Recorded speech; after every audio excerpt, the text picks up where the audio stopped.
In 1812, a poorly calculated invasion of Russia brought about the sudden end of the greatest conqueror in human history, indirectly creating almost every modern border in Europe today.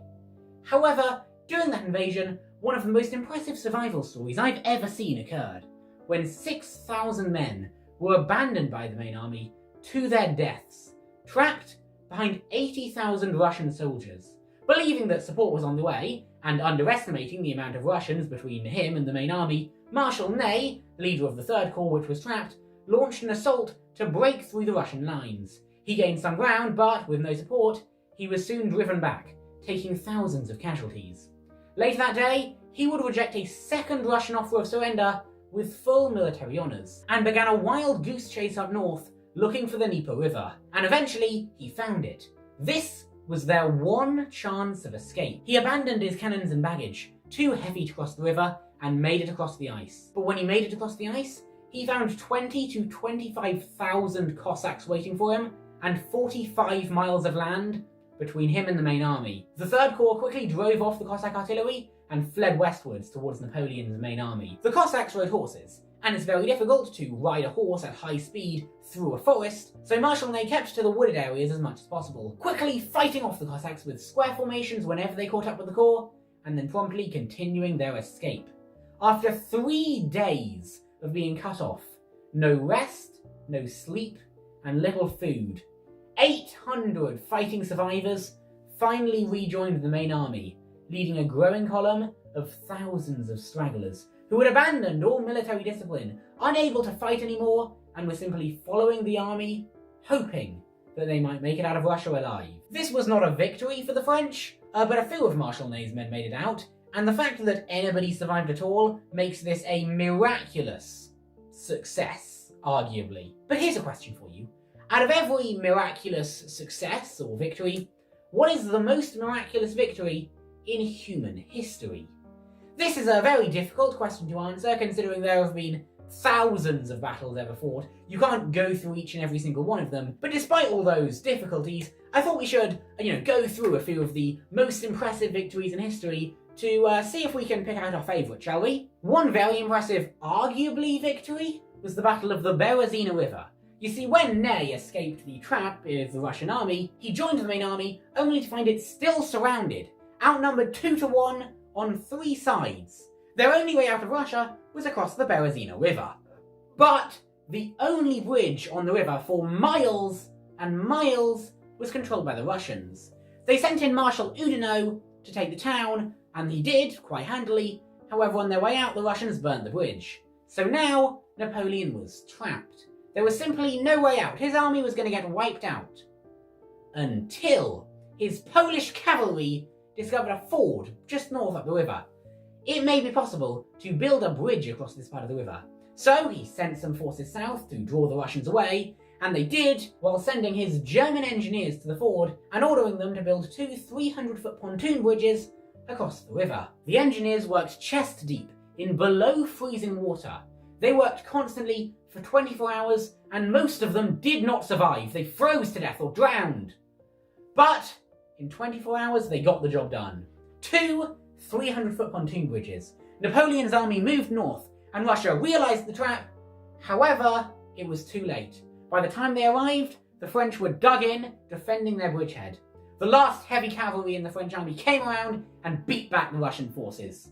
Most of the stragglers didn't make it, unfortunately, and the corps down south, as I mentioned, was wiped out. They didn't make it back. However, apart from that, Napoleon's main army largely got out of there alive. Although, to be fair, Napoleon was only outnumbered 2 to 1. People have won battles when they're outnumbered way more than that. For example, the Battle of Hrdau. Hrdau was a battle fought in 1694, when that year the Crimean Khanate tricked the Polish-Lithuanian Commonwealth into thinking that it was going to invade. Then it didn't invade. And then the Crimean Khanate tricked the Polish-Lithuanian Commonwealth into thinking that it was going to invade. And then it didn't invade. But then the Crimean Khanate tricked the Polish-Lithuanian Commonwealth into thinking that it was going to invade. And then it actually invaded, catching the Polish off guard.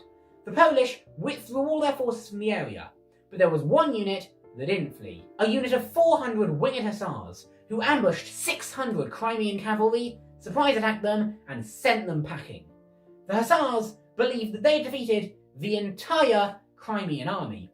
In reality, those 600 were fleeing back to the main army, which consisted of 23,000 to 70,000 men. It is possible, though, that the higher estimates also include non-combatants, and the lower estimates only include combatants. Either way, the main army concentrated towards the Polish Hussars, who held out in the highly defensible village of Hdał. The Polish held out for several hours until negotiations failed, and so the Crimeans called off their attack. The Polish king would later go on to state that the Crimean force in the battle had 40,000 men. This 40,000 statistic is the basis for the frequently cited claim that 400 versus 40,000, the Polish won a battle when they were outnumbered 100 to 1. This is very impressive, but there is one question I'd like to ask. Just because there were 40,000 people that were part of the invading force, does that mean that all 40,000 of those people attacked that one position? Because this actually wasn't an invasion, this was a raid. And in a raid, the goal is to gather as much supplies as possible and then get out as fast as possible. Therefore, every soldier that is not gathering supplies is a soldier that is not achieving the goal of this raid. Therefore, if you have 40,000 men at your disposal and you hear word of 400 cavalry, then you're not going to send all 40,000 of your men to take out that cavalry division, are you? No, that would give the Polish defenders a chance to get a proper army ready and properly attack you in a way that is tangibly a threat. Instead, you're going to want to spend as much resources as you can gathering supplies. So you're probably going to send a few thousand men, maybe like 2,000-3,000 at the most, to make sure you can properly win. But I'm sorry, I really do not believe that any military commander with any sense at all is going to commit 40,000 men to take a position defended by 400 men. That is taking a hammer to crack a blade of grass. It's overkill, it's a waste of resources that... I'm sorry, I'm not saying that the Polish in the battle weren't heavily outnumbered and that it was an extremely impressive victory they had. However, I simply do not believe that they were outnumbered 100 to 1. I'm sorry. But if somebody who knows a lot about that battle and is like a Polish historian or something and, tells me that I've gotten it wrong, then please do. Because that is, quite an impressive victory. So I would like that to be true. But unfortunately, I just do not believe that the disparity in numbers was as high as people claim it is. So let's move on to our third example, I guess. This was an example of a victory so impressive that even though I knew how this was going to end, I genuinely started to question when I was learning about this story, how is this story going to end? How is he going to get out of this situation? I am, of course, talking about Napoleon's invasion of Italy in the 1790s. You see, in 1796, the French Revolution began a three-pronged attack against the Austrians. Napoleon, for his part, was given an outnumbered, underfunded, underpaid, undersupplied army that had extremely low morale, and he was tasked with launching an invasion of enemy territory that could take over the entirety of northern Italy and then proceed north to Vienna. But Napoleon galvanized his army, and through sheer luck and military genius, launched a campaign, successfully taking Sardinia out of the war and then moving to the northeast of Italy, in which he fought a campaign on multiple fronts against the Austrians, which he simply did not have the resources to fight. And yet, he did it. With very little reinforcement, the French army triumphed in Italy. There are so many battles in this, and I simply can't talk about all of them. However, one of the examples I want to cover, to illustrate my point, is the Battle of Rivoli. The reason that Rivoli was so impressive is because Napoleon was able to make a comeback despite the fact that his army had become the victim of a double envelopment. Normally, a well-placed single flanking maneuver is enough to completely rout an entire army. Most of the time, when an army is doubly enveloped, it routs. When Napoleon found himself doubly enveloped, he simply said, "They are ours." You see, he knew that the Austrian centre was extremely overstretched and exhausted, so he didn't have to put too many resources to fight off the Austrian centre. Instead, he pulled resources away from the centre and concentrated on the Austrian right flank, decimating the detachment and sending it in a headlong, full retreat. Then, he moved his resources back to the centre and launched a full frontal attack against that, sending that flying backwards as well. And by the way, Rivoli is not going to be a candidate on my list. Napoleon's campaign in Italy is a candidate on my list for impressive military successes. Watch the Epic History TV video. But speaking of, I mentioned earlier that it was very, very difficult to still win a battle once your army has suffered a single flanking manoeuvre. And that is true, by the way. There are so many examples in history where an army gets outflanked once in not too much of a dangerous way. Like, you'd think the army could still keep fighting after that, except the army panics because it thinks it's surrounded, and then the entire thing routs. An example of that would be in 1325, when Modena was fighting a battle against the Italian city of Bologna. Modena had 7,000 troops. Bologna had 32,000, meaning it was a nearly 5-to-1 advantage. By the time the two armies faced each other, there were only a couple of hours of sunlight left. The standard protocol at the time was to make camp and fight battle in the morning. However, Modena decided that they should probably catch the Bolognese off guard. So they sent the cavalry round the side, outflanked the Bolognese, causing the entire Bolognese army to panic, thinking they were surrounded, and boom, they routed. Remember, Modena had a fraction of the forces that Bologna had. If I was a medieval general, I would send like a detachment of my cavalry to hide in a bush behind the enemy before every battle, and then I would just have them surprise attack the enemy during the battle, and I'd win every battle! Hooray! So let's go through a few more quick ideas for, candidates on who could be the most impressive victory in human history. First of all, we have the time when 120 Indians triumphed over a force of 2,000 to 3,000 Pakistani. And if that upper estimate is true, then it was a force 25 times larger than them. Additionally, there was the time when 150 British soldiers triumphed over a force potentially 26 times larger than them. But the one that really takes the cake, in my opinion, is the German capture of Belgrade in 1941. Basically, a rogue German officer took 6 of his men, that's 1 sergeant and 5 privates, into the city, and basically gaslit the city's mayor into thinking that he was the head of several tank divisions. And they were all on their way into the city now. Oh, you better surrender or we'll eat you up. Rah! And the ruse actually worked. The city's mayor surrendered the entire city and accommodated the German officer and his men in a luxury hotel.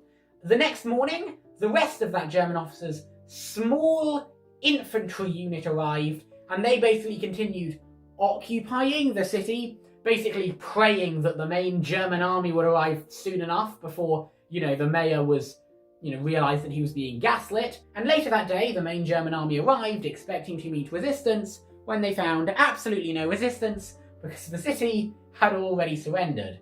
When the mayor found out how hard he'd been tricked, he shot himself. Then we have the Battle of Maritsa, 1371, and this was a defeat that was entirely deserved. You see, in 1371, Serbia was conducting a campaign against the Ottomans, and they set up camp right by the Maritsa River. Their scouts detected absolutely no large Ottoman force in the area, and so they assumed that there was no need to put too many guards to watch the camp while they slept. And sure, there was no large Ottoman force in the area, but there was a small one, a force of 800 to 4,000 men, against the Serbian force of 50 to 70,000 men, meaning that the Serbians could have outnumbered the Ottomans as much as 87.5 to 1. But remember, the Serbians haven't put that many guards, if any, outside their camp, and so the Ottomans walk into the camp in the middle of the night and start stabbing people in their sleep, catching the Serbians completely off guard, who don't have time to saddle their horses properly or get their armour on, or get their weapons, to be frank. And funnily enough, even after the battle had properly begun, many of the Serbians on the far side of the camp, because it was such a big camp, didn't even realise there was a battle going on, and some of the nobles eventually woke up, but they believed that it was just a small skirmish designed to deprive the Serbians of sleep, and so they decided to defeat the Ottomans by going back to sleep, not realising that in fact it was a proper attack designed to wipe out the entire Serbian army. Many of the Serbians drowned, fleeing across the river, including most of the noblemen present. In fact, the two most powerful noblemen in Serbia perished in that battle. Apart from the king, that is, but the king in Serbia didn't have much power at the time. Anyway, after the battle, the Ottomans, who hadn't truly realised how big the Serbian army was, or they probably wouldn't have attacked, suddenly found out that they had actually virtually destroyed the main Serbian force. This battle expanded Ottoman territory to look like this. That is how much of a victory they won. And that does raise an obvious question of when a really impressive victory happens, you know, how much of the victory can be credited to the competence of the victor, and how much of the victory can simply be awarded to the complete incompetence of the loser. Because let's face it, if the Serbian army was so stupid they didn't bother putting that many guards outside their camp, then to be honest, I feel like it's quite hard to lose against the Serbians. And frankly, in Napoleon's invasion of Italy, you know, quite a lot of Napoleon's victories can be attributed to the Austrians just being complete idiots. I'm not saying that Napoleon isn't an amazing commander. He is. He had to be to pull off such a miraculous victory as the campaign in Italy. However, I think we have to admit that quite a lot of his victories simply come from the inability of his enemies to work as a team to fight him.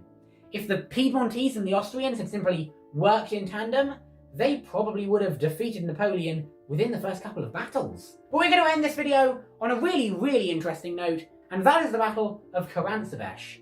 The Battle of Karansebes is when 100,000 Austrians were supposedly defeated by 0 Ottomans? Allow me to elaborate. Supposedly what happened is that there was a friendly fire incident in the Austrian camp that damaged the Austrian lines so much that the Ottomans could simply walk in and take the city. Now, this is a funny story, but like many funny stories, you can exaggerate it, you can embellish it, you can make it even funnier in order to boost the attention on your book or your article and make yourself so much more money.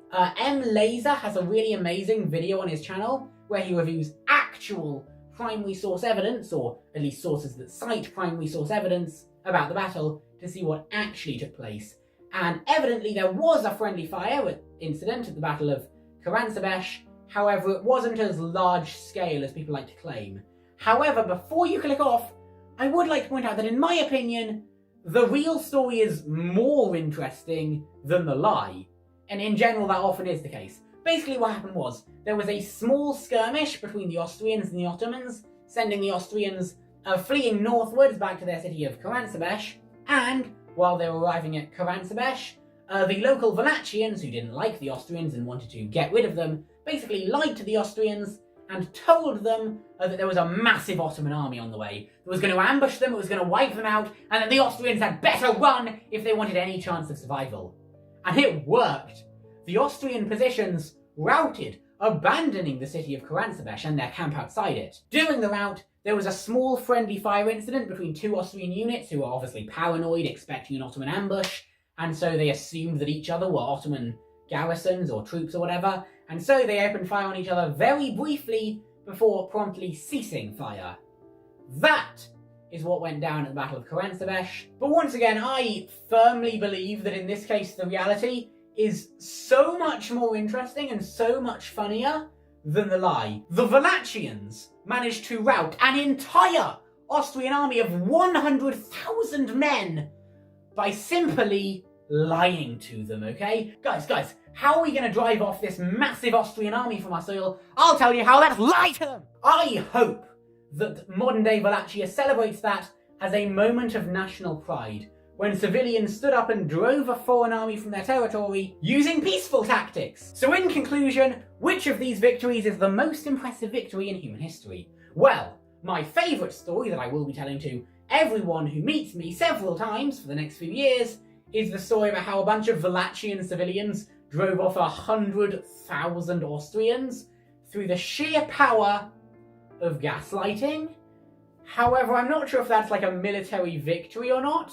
It's very impressive either way. The other impressive one that involved gaslighting was when the Germans took over Yugoslavia, although I'm not sure how much actual gaslighting was involved in that, considering that, the Germans did have a lot of forces on the way, so it wasn't a complete lie. And sure, we have things like the Battle of Berezina, which I mentioned earlier with Napoleon. However, it's worth noting, a lot of that is down to luck, right? Like, it was sheer luck that Napoleon's Polish cavalry happened to notice a spot in the river that might be shallow enough to build a bridge across. If the Polish cavalry hadn't noticed that, Napoleon's army would have been captured, or more likely wiped out. Napoleon himself would have swallowed poison in order to prevent capture. In my opinion, the most impressive one is Napoleon's campaign in Italy. That was very well pulled off, in my opinion. Because, fun fact, even Napoleon has managed to pull a victory out of just thin air by simply gaslighting his enemy. One time, he defeated the Austrians in battle during his campaign in Italy, and most of the Austrian forces fled northward, leaving a small Austrian detachment cut off behind the French lines. The Austrian detachment fled eastward to try and link up with another Austrian army. However, they happened to march into the town where Napoleon had his headquarters, except all of Napoleon's forces were a long way away, so it was just Napoleon, probably a few of his guards, and 3,000 Austrians. Napoleon could have been captured right then.